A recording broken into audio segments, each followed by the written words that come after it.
복된 주일 이 시간에 여기까지 나오신 여러분들에게 하나님의 크신 은혜가 함께하기를 진심으로 기원합니다. 아울러 여러 가지 사정으로 영상으로 예배에 참여한 모든 분들에게도 동일한 은혜가 있기를 기원합니다. 우리는 계속해서 신명기를 통해서 모세가 출애굽 2세대 이스라엘 백성들에게 하나님께서 약속하신 가나안 땅에 들어갔을 때 어떤 말씀들을, 어떤 율법들을 지켜야 되는지 계속적으로 교훈하는 말씀을 대하고 있습니다. 그 말씀을 통해서 오늘날, 그때 당시에 있었던 그냥 하나의 지식이나 사실로만 알 것이 아니라 오늘날 이 말씀이 우리에게 주어졌을 때 어떻게 교훈받고 어떻게 적용해야 되는지 생각해보는 시간을 갖도록 하겠습니다. 오늘 특별히 19장인데 19장에 있는 내용을 통해서 교훈받는 시간을 갖도록 하겠습니다. 우선 신명기 총 34장까지 있는데 3개의 설교로 되어 있다 말씀드렸습니다. 그리고 우리가 지금 오늘 읽게 되는 19장은 모세의 두 번째 설교인 이스라엘에게 선포한 율법, 일반적인 것과 특별한 여러 가지 규정들을 말하는 설교 중에 하나를 살펴보고 있는 것이다. 염두에 두고 읽으시면 되겠습니다. 그리고 이 두 번째 설교에서는 크게 두 부분으로 나눌 수 있는데 5장부터 11장까지는 언약 백성으로서 마땅히 지켜야 될 일반적인 규정들, 그리고 내가 언약 백성이기 때문에 너는 이러한 이유들 때문에 여러 가지 율법들을 지켜야 된다라는 일반적인 사실들을 말하고, 그리고 12장부터 26장까지는 계속해서 그렇다면 하나하나 이스라엘 백성으로 어떤 일들을 지켜야 되는지 구체적인 여러 가지 규범들에 대해서 나오고 있는 것입니다. 그래서 그 내용들을 잠깐 보시면 우상들을 어떻게 파멸할 것인지, 거짓 선지자를 어떻게 경고할 것인지, 유월절, 면제해, 공의의 재판들 하나하나 자세히 설명하고 있는 것입니다. 이런 율법에 근거해서 이스라엘 백성으로서 마땅히 이러한 삶을 살아가야 된다라는 것들을 교훈하고 있는 그런 부분인데 19장은 크게 3가지 내용이 있습니다. 도피성의 규례와 경계의 표의 규례, 그리고 증언의 규례를 어떻게 해야 되는지 나온 것입니다.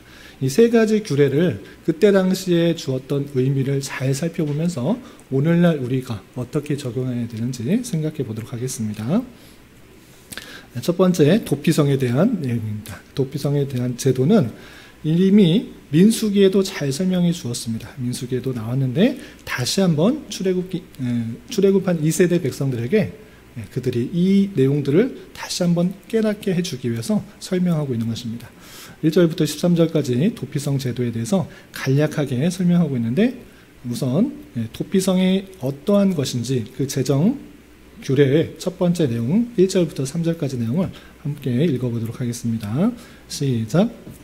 내 하나님 여호와께서 이 여러 민족들을 멸절하시고 내 하나님 여호와께서 그 땅을 내게 주심으로 내가 그것을 받고 그들의 성읍과 가옥에 거주할 때 내 하나님 여호와께서 내게 기업으로 주신 땅 가운데서 새 성읍을 너를 위하여 구별하고 내 하나님 여호와께서 내게 기업으로 주시는 땅 전체를 세 구역으로 나누어 길을 닦고 모든 살인자를 그 성읍으로 도피하게 하라. 도피성의 제도의 그 정의를 설명하고 있습니다. 그것은 무엇이냐? 지금 너희들이 광야 생활을 하는데 하나님께서 약속하신 그 땅에 딱 들어가게 되면 거기서 새 성읍을 따로 구별해라. 이거 너희들이 사는 그런 성읍이 아니라 도피성이라고 할 수 있는 살인자를 머물 수 있도록 하는 새 성읍을 구별하여서 누구든지 그쪽으로 잘 갈 수 있도록 이렇게 새 성읍을 만들었는데, 일단 그 새 성읍이 모여 있는 것이 아니라 누구든지 쉽게 갈 수 있도록 그 지역을 3등분, 세 구역으로 나누어서 각 구역마다 성읍을 나누도록 한 것입니다. 그래서 모든 살인자가 있을 때 그 살인자가 보복자에 의해서 또 다른 살인을 낳고 계속적인 보복에 의해서 살인이 나타나지 않도록 모든 살인자는 성읍으로 도피하게 하는 도피성을 규정을 만든 것을 볼 수 있습니다. 그렇다면 도피성에 피하게 되는 예가 무엇인가? 그것도 밝혀주고 있습니다. 민수기 35장에는 더 구체적인 예가 많이 나와 있는데 여기서는 간략하게 이렇게 표현하고 있습니다. 어떤 예로 어떤 때에 도피성에 피하게 되는지 4절부터 6절까지 말씀 같이 한번 읽어보겠습니다. 시작. 살인자가 그 피로 살만한 경우는 이러하니 곧 누구든지 본래 원한이 없이 부지 중에 그의 이웃을 죽인 일, 가령 사람이 그 이웃과 함께 벌목하러 살림에 들어가서 손에 도끼를 들고 벌목하려고 찍을 때 도끼가 자루에서 빠져 그의 이웃을 맞춰 그를 죽게 함과 같은 것이라. 이런 사람은 그 성읍 중 하나로 도피하여 생명을 보존할 것이니라. 그 사람이 그에게 본래 원한이 없이 죽이기에 합당하지 아니하나 두렵건대 그 피를 보복하는 자의 마음이 복수심에 불타서 살인자를 뒤쫓는데 그 가는 길이 멀면 그를 따라 잡아 죽일까 하노라. 하나의 예를 들고 있습니다. 그러니까 살인자가 그쪽으로 모든 살인자는 그쪽으로 들어가서 성에서 살게 되는데 그 살는 사람이 모든 살인자가 아니라 부지 중에 이웃을 죽게 되어서 살인하게 된 그 경우를 말하는 것입니다. 그럼 부지 중에 사람을 이웃을 죽인 일이 무엇이냐 하나의 예를 들고 있는데 다 이웃과 함께 나무를 벌목하러 간 것입니다. 손에 도끼를 들고 그것을 벌목하다가 도끼를 잘 간수하지 못하여서 도끼날이 빠진 것입니다. 그래서 도끼질을 세게 하려고 할 때 도끼날이 빠져서 이웃을 죽이게 된 것입니다. 원한을 갖고 죽여야겠다 이런 마음 갖는 것이 아니라 실수로 부지 중에 그런 일들이 발생한 것입니다. 그렇게 되었을 때 사람을 죽였기 때문에 죽임을 당한 그런 이웃과 또는 친족 그 사람이 봤을 때 죽임을 당함으로 말미암아 큰 피해가 있는 것입니다. 그래서 원한이 생겨서 저 사람 어떻게 저렇게 부지하게 부주의하게 어떻게 사람을 저렇게 죽이게 그렇게 했는가라고 원망이 생길 수가 있어서 보복하려는 마음이 있는 것입니다. 그러할 때 보복하려는 마음이 생겨서 또 다른 살인이나 또 다른 큰 피해가 생길 수 있어서 그런 경우에 얼른 그 도피성에 피해서 목숨을 건지라 이렇게 하는 것입니다. 그런데 그 도피성이 너무나 멀면 그 복수하는 자가 따라올 때 급히 따라와서 많은 사람들이 또는 함께 따라와서 그를 죽일 수 있으니 또 다른 보복과 보복을 낳지 않도록 그 도피성이 멀지 않은 가까운 곳에 있을 수 있도록 지방마다 곳곳에 구역마다 쉽게 그곳을 피할 수 있도록 설치하다라고 알려준 것입니다. 그리고 아까는 3개만 했는데 3개를 더하라는 더하시는 은혜가 또 나오는 것을 볼 수 있습니다. 19장 8절부터 10절까지 계속해서 읽어보도록 하겠습니다. 시작. 내 하나님 여호와께서 내 조상들에게 맹세하신 대로 내 지경을 넓혀 내 조상들에게 주리라고 말씀하신 땅을 다 내게로 주실 때 또 너희가 오늘 내가 너희에게 명하는 이 모든 명령을 지켜 행하여 내 하나님 여호와를 사랑하고 항상 그의 길로 행할 때에는 이 셋 외에 새 성을 더하여 내 하나님 여호와께서 내게 기업으로 주시는 땅에서 무죄한 피를 흘리지 말라. 이같이 하면 그의 피가 내게로 돌아가지 아니하리라. 아까 몇 개를 세우도록 했습니까? 3개. 그런데 또 3개를 더하도록 한 것입니다. 이것은 무엇이냐라고 할 때 총 하나님께서 6개의 성읍을 짓도록 한 것입니다. 그러면 3개는 뭐고 3개는 무엇인가라고 할 때 지금 이 이스라엘 백성들에게 하고 있을 때 이 백성들의 위치는 요단강 동쪽인 것입니다. 하나님께서 약속하신 땅은 가나안 땅이었지만 그럼에도 불구하고 이스라엘 백성들이 2지파 반이 요단강을 건너가기 전에 나는 이 땅에서 사는 것이 좋겠습니다라고 그렇게 부탁을 했습니다. 그래서 하나님께 여쭙고 모세가 허락하여서 요단강을 건너지 않았음에도 불구하고 요단강 동쪽편에 있는 2지파 반은 그곳에서 살도록 한 것입니다. 그래서 처음에 나왔던 세 성읍은 요단강 동쪽편에 있는 사는 사람들을 세 구분으로 나눠서 세 지역에서 살도록 한 것이고 지금 말하는 것은 무엇이냐? 내가 약속하신 그 땅 다 내게 줄 것이다. 그러니까 요단강을 건너 서쪽으로 들어가서 가나안 땅을 다 차지하게 할 때 하나님의 말씀을 잘 순종한다고 하면 도피성을 또 3개를 줄 것이다. 이렇게 표현하고 있는 것입니다. 그래서 요단강 동쪽으로 3개, 요단강 서쪽으로 3개, 총 6개를 걸쳐서 어디서나 쉽게 도피성으로 갈 수 있도록 그 규례를 정했던 것입니다. 그리고 또 다른 복수를 놔서 무죄한 피가 생기지 않도록 그런 규례를 정해 주었던 것입니다. 그런데 모든 살인자가 이 도피성으로 피하라고 했는데 살 수 있는 사람은 그 성에서 살 수 있는 사람은 아까 말씀드린 것처럼 무지 중에 일부러 한 것이 아니라 자기가 부지 중에 죽였던 사람이었던 것입니다. 그런데 일부러 죽여서 피하는 사람도 나타나는 것입니다. 고의적 살인자가 도피해서 그 도피성에 들어가면 어떻게 되는가, 그 규정도 11절부터 13절까지 이렇게 밝히고 있습니다. 11절부터 13절까지 같이 한번 읽어보겠습니다. 시작. 그러나 만일 어떤 사람이 그의 이웃을 미워하여 엎드려 그를 기다려가 일어나 상처를 입혀 죽게 하고 이 한 성읍으로 도피하면 그 본 성읍 장로들이 사람을 보내어 그를 거기서 잡아다가 보복자의 손에 넘겨 죽이게 할 것이라. 내 눈이 그를 긍휼히 여기지 말고 무죄한 피를 흘린 죄를 이스라엘에서 제하라. 그리하면 내게 복이 있으리라. 거기에 도피한 모든 살인자가 다 피하고 죽음을 피하려고 피하지만 그것이 정말 고의인지 아니면 부주의해서 어쩔 수 없이 고의를 한 것이 아니라 실수로 죽게 된 것인지를 판결해야 되는 것입니다. 그래서 그 피한 자가 사람의 원한을 품고 미워하여서 일부러 죽이게 됐다고 하면 그 원래의 성읍의 장로들이 사람을 보내어서 이 사람은 이러한 것 때문에 고의로 죽인 것입니다. 그래서 그렇게 확인하게 되면 그 도피성에서 끌어내어서 보복자의 손에 넘겨서 똑같이 죽이게 되는 것을 하는 규례를 규례를 정했던 것입니다. 이렇게 도피성에서는 고의적 살인자가 도피해서 살아가는 것이 아니라 부지 중에 실수로 죽이게 되는 그 살인자가 또 다른 보복을 낳지 않도록 하기 위해서 살도록 하는 그런 규례를 줬던 것입니다. 이 도피성의 제도가 오늘날 어떤 것이 의미하는 것인지는 조금 이따 다시 한번 살펴보도록 하겠습니다. 우선 전체의 내용을 좀 살펴보도록 하겠습니다. 그리고 14절은 한 절로 해서 경계표에 대해서 이렇게 규례를 정하고 있습니다.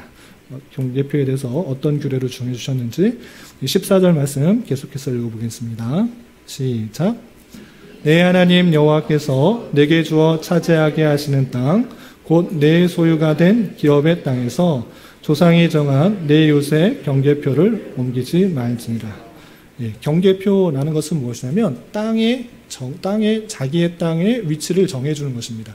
여기서부터 여기까지는 내 땅입니다 라고 할 때 그때 당시 위성사진을 찍을 수도 없었고 어떻게 표시할 부분들이 많지 않았던 것입니다.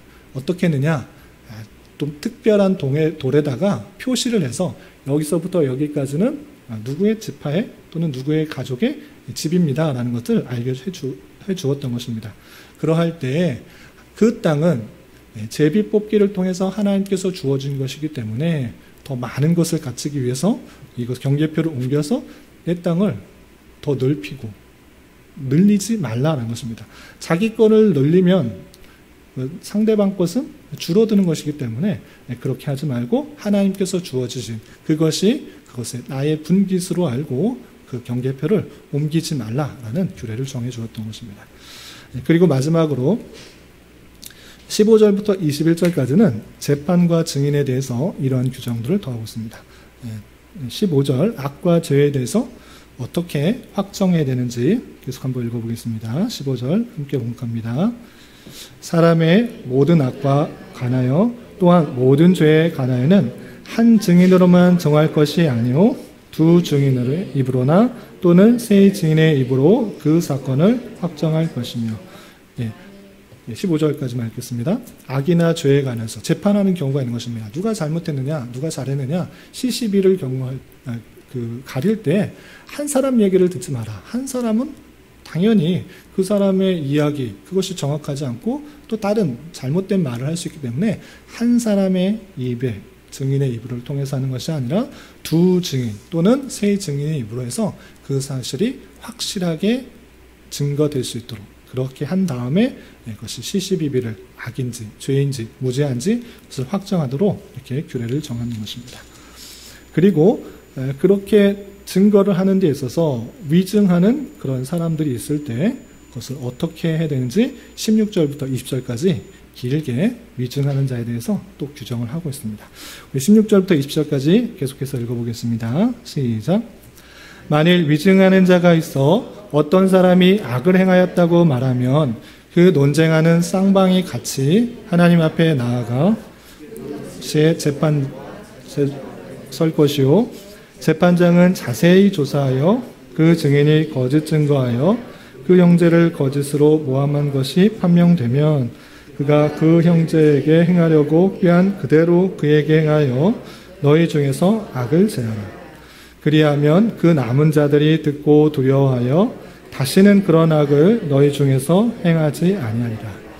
하나님 참과 거짓을 말하는 그 증인이 위증하는 것입니다. 거짓으로 증거하는 사람도 있는 것입니다. 그러할 때 논쟁이 발생하게 되는데 그럴 때는 어떻게 되는가? 제사장과 재판장 앞에서 재판장은 자세히 누가 맞는지 틀린지 그것을 조사하는 것입니다. 그래서 거짓으로 한 그 사람이 발견이 되면 그 형제에게 행하려고 했던 그대로 갚아서 그들이 행하려고 했던 위증죄, 거짓말로 해서 상대방에게 피해를 끼치려고 했던 그 모습 그대로 그 사람이 당하게 해라라고 표현하고 있습니다. 그렇게 하면 다시는 그런 악을 너희 중에서 행하지 않기 때문에 그렇게 다스리라라고 표현하고 있습니다. 그리고 마지막 21절에서는 그 모든 재판에 규정하는 원리를 이렇게 밝히고 있습니다. 마지막 21절 같이 한번 읽어보겠습니다. 시작. 내 눈이 긍휼히 여기지 말라. 생명에는 생명으로, 눈에는 눈으로, 이에는 이로, 손에는 손으로, 발에는 발로이니라.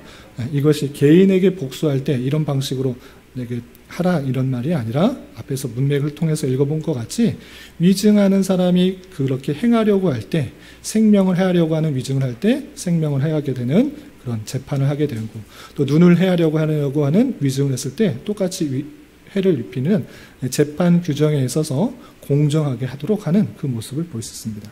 이것을 동해보복법이라고 하는데 개인의 복수의 방법으로 이용하는 것이 아니라 재판과 형벌의 원칙으로 적용되는 것으로 사람의 죄성으로 인해서 혹시나 더욱더 복수를 더 심한 방법으로 가하려고 하는 것들을 절대 금하고 그 똑같은 방식의 그 판결을 낼 수 있도록 하는 그런 원리를 알려주고 있는 것입니다. 여기까지가 19장의 내용인데 이 내용을 통해서 오늘날 이런 말씀을 어떻게 적용해야 될지 생각해 보도록 하겠습니다. 첫 번째, 도피성 제도를 주신 이유가 무엇인가 생각해 볼 것입니다. 도피성의 제도를 아까 우리가 살펴본 것 같이 부지 중에 살인하는 경우가 우리 삶을 살아가다 보면 생기는 것입니다. 그런데 일부러 죽이려고 한 것이 아닌데 어쩌다 보니까 실수로 사람을 죽이게 되는 그런 경우가 발생하는 것입니다. 그러할 때 나는 그럴 마음이 전혀 없었지만 실수가 생겨서 그런 일이 생겼을 때 죽임을 당한 그 사람의 가족이나 또 이웃이나 그 가까운 사람들은 큰 피해일 수밖에 없는 것입니다. 그럴 때 원망이 생기고 불평이 생길 때 보복하려고 하는 그런 마음이 있는데 그 보복을 당하지 않도록 생명을 보존할 수 있도록 여섯 성읍의 도피성을 두도록 하는 그런 제도를 보여주신 것입니다. 이것을 왜 주셨는가라고 했을 때 하나님께서 살인사건과 같은 비참한 일이 발생했을지라도 참으로 안타까운 그런 일입니다. 그랬을지라도 하나님께서는 그 마음의 중심을 보시고 부지 중에 살인한 자는 살려주도록 하신 그런 제도인 것입니다.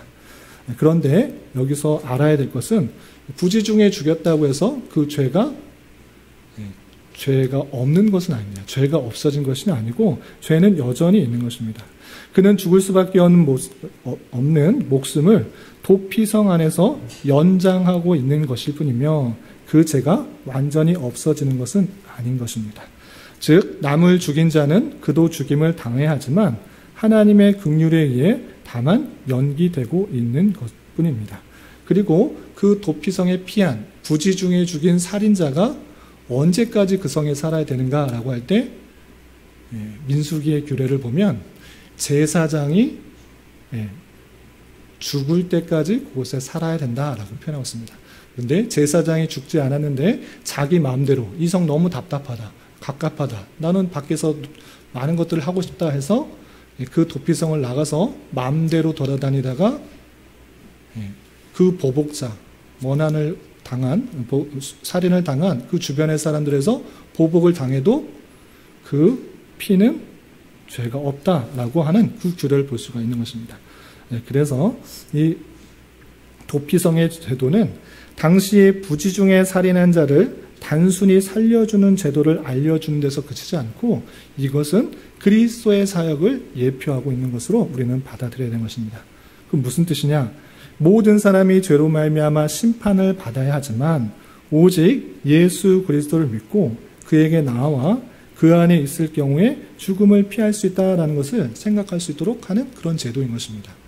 그래서 우리는 모두 하나님의 심판을 받아야 하지만 그 심판의 그 내용들을 피할 수 있는 방법은 도피성으로 피하는 것, 도피성 되시는 예수 그리스도께 피하는 것밖에 없다라는 것을 우리는 생각해야 되는 것입니다.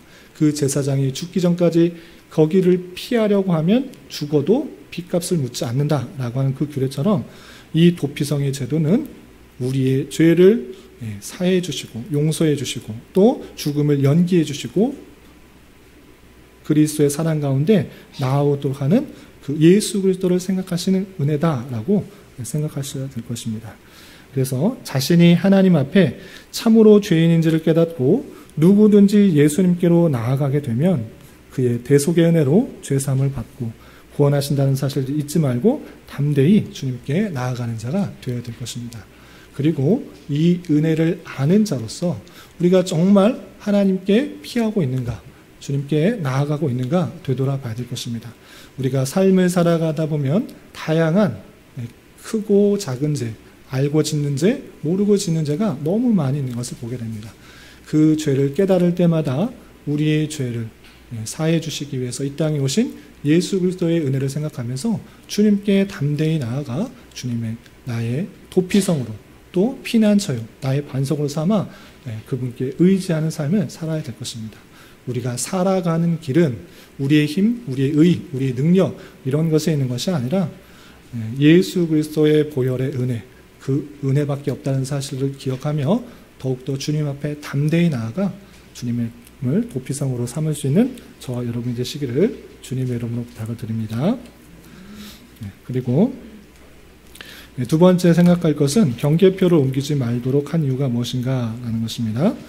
경계표는 아까 말씀드린 것처럼 자기 땅, 하나님께서 하나님께서 부여해 주신 자기 땅의 위치를 알려주는 그런 표인 것입니다. 그러할 때 이것은 자신의 능력을 따라서, 자신의 힘, 능력, 어떤 것에 따라서 땅을 차지한 것이 아니라 오직 땅을 차지한 것은 그 지파의 수요, 그 가족이 얼마나 많느냐 적으냐에 따라서 제비뽑기를 했던 것입니다. 어떤 지파가 많다. 그럴 때 제비뽑기를 많이 해서 그 성을 많이 갖도록 한 것이고 어떤 지파의 수요가 적다. 그럴 때는 제비 뽑아서 그 성읍을 작게 받았던 것입니다.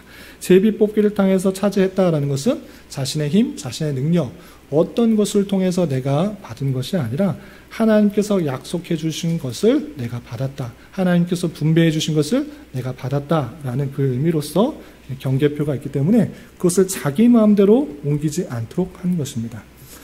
그런데 이 경계표는 보시다시피 얼마 힘만 쓰면 조금만 노력만 하면 경계표를 아무도 보지 않는 그런 상태에서 옮길 수도 있습니까? 없습니까? 맘만 먹으면 그냥 옮길 수가 있는 것입니다. 그리고 거기에 정확하게 표시가 되어 있는 것도 아니기 때문에 정확하게 그 광야 같은 그런 지역에서는 이쪽에 있거나 저쪽에 있거나 잘 알 수가 없기 때문에 그냥 옮길 수도 있는 것입니다. 누구든지 자기 땅을 넓히려는 욕심이 생길 때 그 경계표를 옮길 수가 있었으나 이런 행위는 이웃의 소유를 탐내는 행위고 도둑질하는 행위이기 때문에 절대로 하지 않도록 했던 것입니다. 당연히 이 가나안 땅에 주어진 땅은 정해진 땅인 것입니다. 그렇기 때문에 자기 땅이 늘어나면 반대로 그 바깥에 있는 상대방의 땅이 줄어드는 것입니다. 내 욕심에 따라서 더 많은 것들을 가지게 될 때 자연스럽게 발생하는 사실은 무엇이냐? 남의 소유가 줄어들게 된다는 것입니다. 이것은 우리가 십계명을 통해서도 살펴봤듯이 내 이웃의 집을 탐내지 마라, 아내를 탐내지 마라, 어떤 탐내지 마라. 탐내는 내 이웃의 어떤 것을 탐내는 행위일 것이고 또 심지어 옮겼으면 그 남의 것을 도둑질하는 그런 형태인 것입니다. 그렇기 때문에 그런 것을 절대 금했던 모습을 살펴볼 수가 있는 것입니다. 이스라엘 백성들에게 주어진 땅은 소유의 개념이 아니었던 것입니다. 이것을 내가 많은 땅을 가졌다. 이것은 난 많은 소유를 했다. 이런 것을 보여주는 것이 아니라 내가 그 땅에 있다라는 것을 통해서 나는 하나님의 언약 백성이다라는 것을 깨닫는 것입니다. 그래서 소유가 그것을 통해서 내가 많은 것을 누리고 얻을 수 있고 부유하다라는 것을 증거하려는 것이 아니라 정말 하나님께서 나를 택하여 주셨고 나는 하나님의 언약 가운데 있는 그런 백성이라는 것들을 깨닫도록 하신 그 증표였다는 것을 알려주는 것입니다. 따라서 주어진 땅에 대한 만족과 감사가 있어야 되는 것이고 경계표를 옮기지 않는 것을 통해서 이웃을 사랑하는 자세가 어떠해야 하는지를 깨달을 수 있는 것입니다. 나만의 유익을 위해서 행하는 것들이 상대방에게 피해가 될 수가 있겠구나. 내 유익을 위하는 것이 상대방의 피해가 될 수 있는 줄 알아. 그런 이웃 사랑의 모습이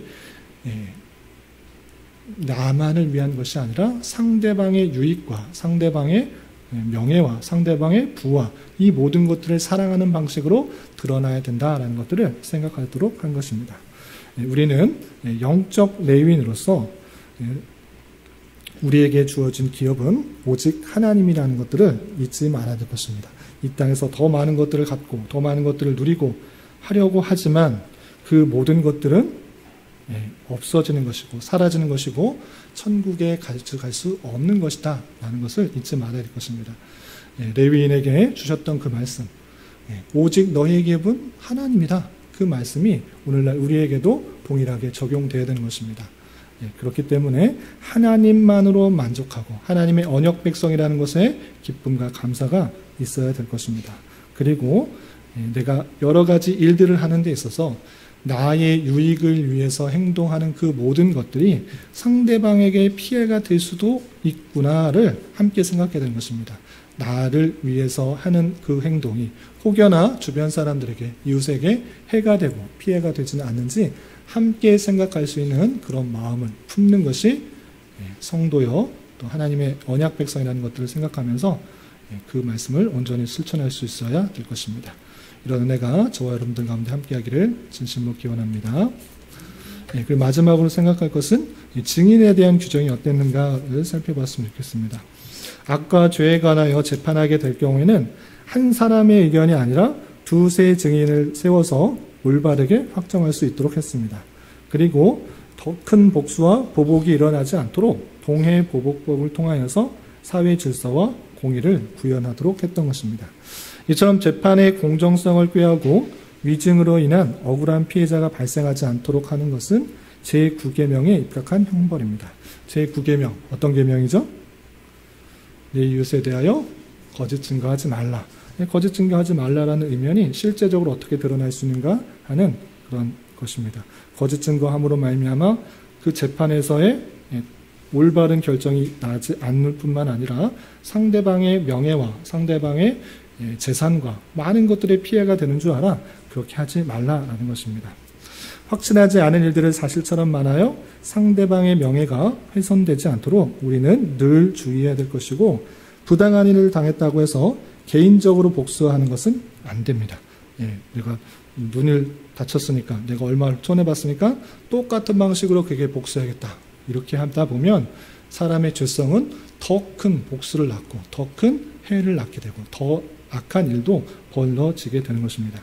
개인적으로 복수하는 것은 구약이나 신약이나 다 금지되어 있는 것이라는 것을 잘 생각해 볼 것입니다.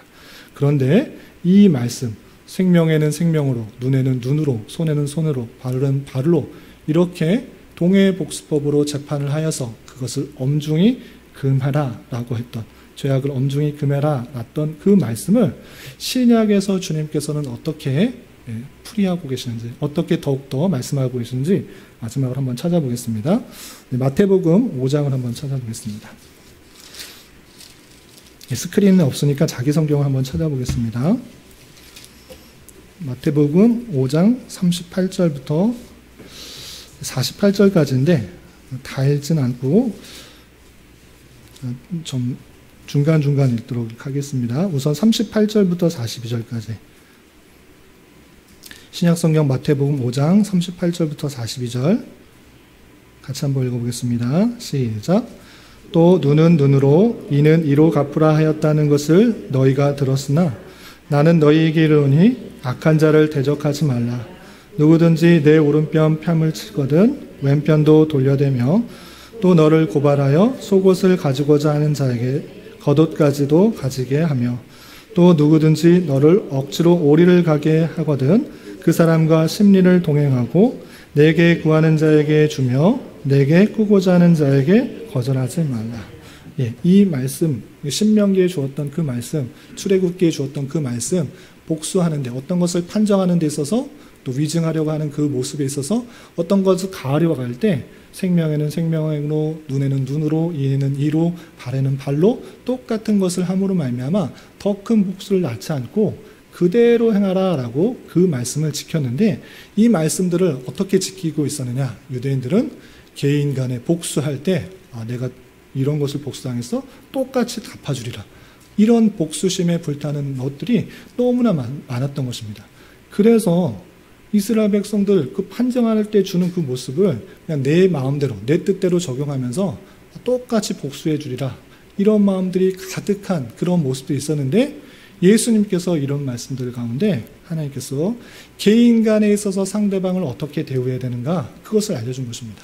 우리는 이 땅에서 영원히 사는 것이 아니라 또 이 땅에서 어떤 것을 풍성히 얻어서 높은 자리에 앉는 것이 아니라 하나님의 택하신 백성이고 하나님의 언약 백성이고 하나님의 사람이기 때문에 너희가 이 땅에서 당하는 것 그것에 대해서 너무 연연하지 마라라고 하고 있는 것입니다. 오른뺨을 치거든 왼뺨도 돌려대라. 또 속옷 가지고 할 때 겉옷도 줘라.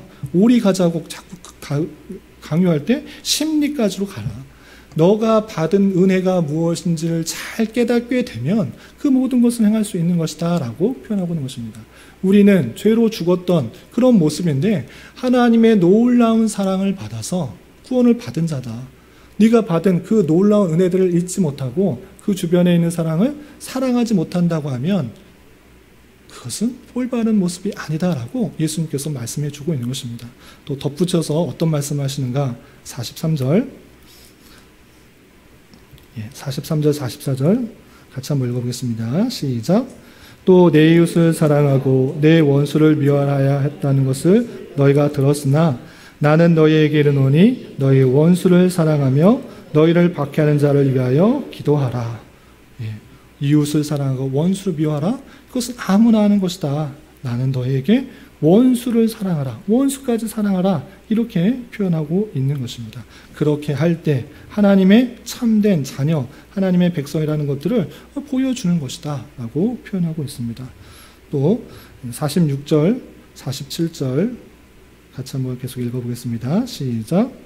너희가 너희를 사랑하는 자를 사랑하면 무슨 상이 있으리요? 세리도 이같이 아니하느냐? 또 너희가 너희 형제에게만 무난하면 남보다 더하는 것이 무엇이냐? 이방인들도 이같이 하느니라. 너희를 사랑하는 자 사랑하는 것은 아무나 하는 것이다. 누구나 나를 좋아하고 나를 사랑하는 사람들 사랑하는 건 믿지 않는 사람들도 다 그렇게 한다. 세상 사람들이 다 그렇게 하는 방식 아니냐? 그것 아니고 이방인들도 하나님 믿지 않는 사람들 다 그렇게 하는데 너희가 받은 사랑, 너희가 받은 은혜 그것이 너무나 큰 줄 알아. 나를 미워하고 핍박하고 원수 같은 그 존재에도 사랑할 수 있는 마음들 품어라. 네가 가진 것 퍼주고 더 주고 다 주어라. 그래도 하나님께서는 너를 자녀로 삼아주셨고 너를 구원해 주실 것이라는 것을 알며 그렇게 행하는 자가 되어야 될 것을 표현하고 있는 것입니다. 그래서 45절과 48절에 이렇게 표현하고 있는 것입니다. 제가 읽어드리겠습니다. 45절 이같이 한즉 하늘에 계신 너희 아버지의 아들이 되리니 이는 하나님이 그 해를 악인과 선인에게 비추시며 비를 의로운 자와 부유한 자에게 내려주심이라. 48절 그러므로 하늘에 계신 너희 아버지의 온전하심과 같이 너희도 온전하라 라고 표현하고 있습니다. 하나님께서 주신 말씀, 그 말씀에 근거하여서 우리가 받은 사랑이 얼마나 큰지 우리가 마땅히 죽어야 함에도 불구하고 하나님의 놀라운 은혜로 구원받았고 영생을 소유하게 된 자로서 우리에게 다양하게 핍박하고 탄압하고 어려움을 주는 사람까지도 사랑하고 또 아껴야 될 것입니다. 그러는 것을 통하여서 하나님의 놀라운 자비와 사랑, 그런 것들이 드러나는 것이고, 또 주님께서 보이신 사랑과 용서와 희생과 겸손을 우리를 통해서 온전히 드러남으로 하나님의 아름다운 나라가 실천되는 것입니다. 이런 말씀의 교훈에 따라 우리에게 주신 크신 은혜들을 기억하며 하나님의 뜻대로 온전히 살아갈 수 있는 저와 여러분이 되시기를 주님의 이름으로 부탁을 드립니다. 기도하겠습니다. 하나님 아버지 감사합니다. 오늘 말씀을 통하여 도피성과 경계표의 의미와 또 재판과 증인에 대한 규정을 어떻게 적용해야 할지 살펴보았습니다.